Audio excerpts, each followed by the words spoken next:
Today, we're talking about productivity. I always ask folks on the channel that comment or leave me remarks. I always ask folks in a webinar and a seminar that have visited my channel and have subscribed, what do you want? What do you want to hear about? What do you want me to talk about? And lately, it's been productivity. So today is the start of the official video series on productivity. Let's get after it.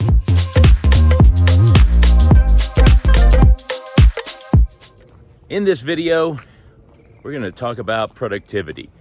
Some things I want you to think about as we start this journey, this video series on productivity. I'd like you to think about, what is productivity? That's right. What is it? You know, if you think about productivity and how that has evolved over time, you start to think about, it's kind of an antiquated word, isn't it? And especially if you start thinking about it in the sense of our professional lives, it's very antiquated, old school.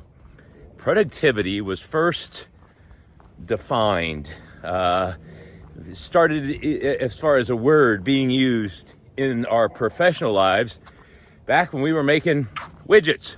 Well, not exactly widgets.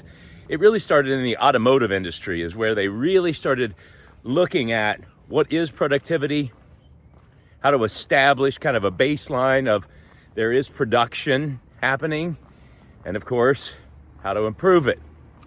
So today, we're going to be talking about what is productivity. And I want you to be thinking about that. Just right now, wherever you are, what is productivity to you? It's probably things like getting stuff done, making things happen, achieving outcomes, meeting desired results. It's all those things. Plus, well, some of you probably have a few other things to put into the definition hopper, if you will. Leave a comment down below of what you think. What do you think productivity is? Next question I have for you. How do you know you're being productive? How do you know you're being productive? Tough question, right? You think, well, I make a list and I cross some stuff off. So if we go back to the definition, getting stuff done, I guess you're being productive.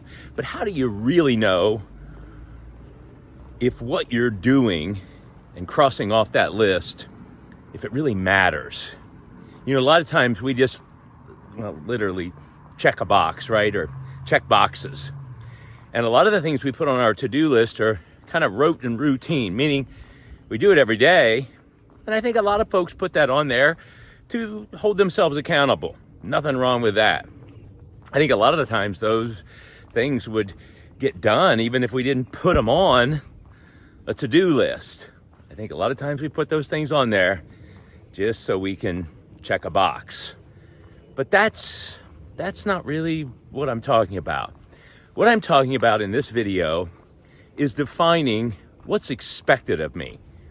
What is expected of me? What am I supposed to produce every day? What are the desired results that I'm supposed to achieve every day? Define those, and then take an assessment if what I'm doing is really making those things happen.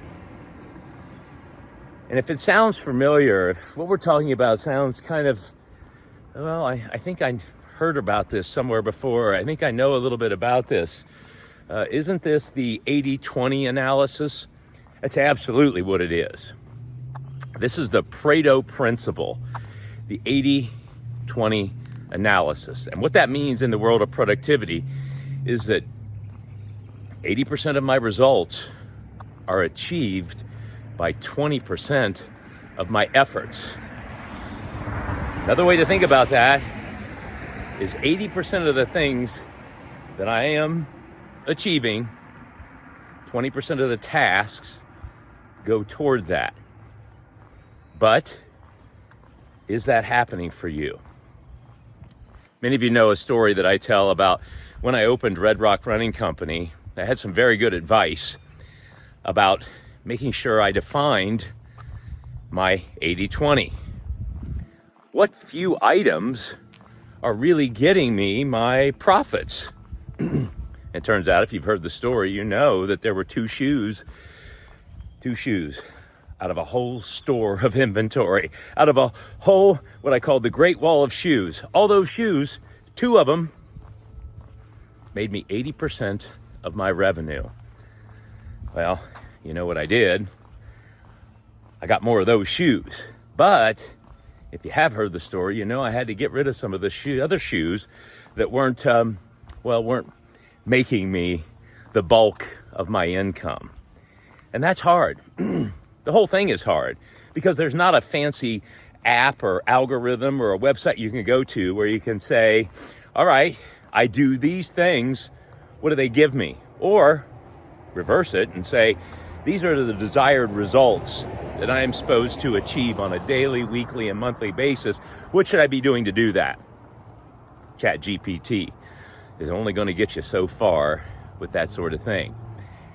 Even with an elaborate point of sale system, POS system that I had in the store at Red Rock Running Company, I still had to sift through all the reports and really distill it down as to what I knew it was in the shoe category that was giving me my revenue, but I didn't know what two shoes I'm really till I really just started looking through the sales, looking through the data.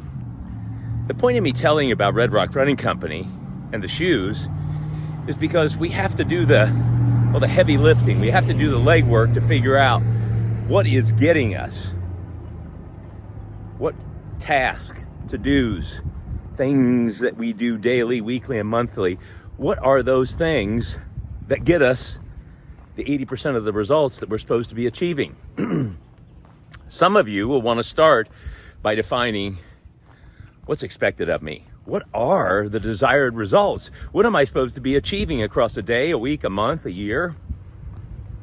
And then work backwards to figure out what are the specific, granular tasks, the steps, in other words, the 20% that let me give me the 80% of my results. For some of you, it'll be, I know what's expected of me. Well, then it's going through your to-do list. It's reflecting at the end of every day for a few moments what got done, what didn't get done, why didn't it get done, and where does it go next? To think about, what am I doing? My 20%, what should I be doing to get the desired results? And yes, you will have to get rid of some shoes that you like.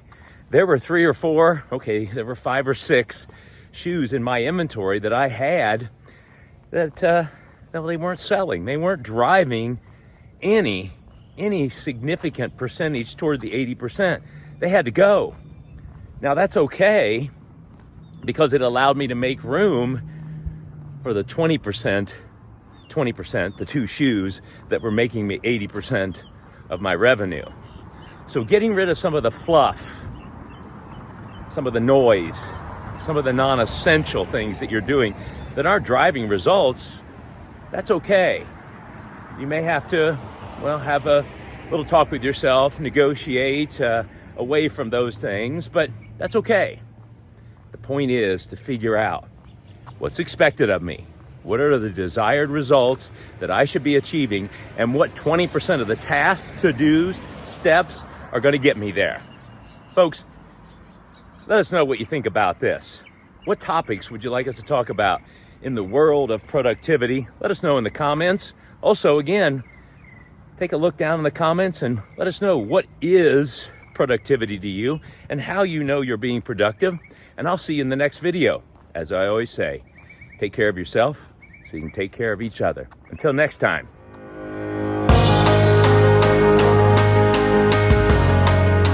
How do you know you're being productive? Boss doesn't bother me. How do you know you're being productive? Well, I set that status on Teams to in a meeting all day. Maybe that's not productivity, but sure looks like I'm being productive. Oh, how do you know you're being productive? I got one of those things on Amazon where it keeps moving my mouse to make it look like when I'm working remotely that I'm getting a lot done. He's been at his desk for 14 hours. He's been working nonstop. That's how I know I'm being productive.